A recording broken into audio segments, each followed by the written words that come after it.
పంటను తరలించేందుకు మార్కెటింగ్ శాఖ నుంచి వాహనాలు రావటం లేదని ఆరోపిస్తున్నారు. సుమారు 3 మండలాల నుంచి రైతులు పంటలను తీసుకువస్తుండగా గత 15 రోజులుగా లారీలు అందుబాటులో లేకపోవడంతో మొక్కజొన్న ఎగుమతులు నిలిచిపోయాయి. మొక్కజొన్న బస్తాలు ఎక్కువ నిల్వ ఉంటే తేమ శాతం తగ్గిపోతుందని రైతులు ఆందోళన వ్యక్తం చేస్తున్నారు. జిల్లా మార్కెటింగ్ శాఖ అధికారులు వెంటనే లారీలు పంపాలని రైతులు డిమాండ్ చేస్తున్నారు.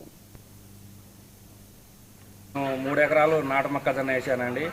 అవి నాటు మొక్కజొన్న కటింగ్ చేయించి ఎండబెట్టుకొని శాతానికి వచ్చిన తర్వాత ఇక్కడ తీసుకొచ్చానండి సొసైటీ ఆఫీస్కి.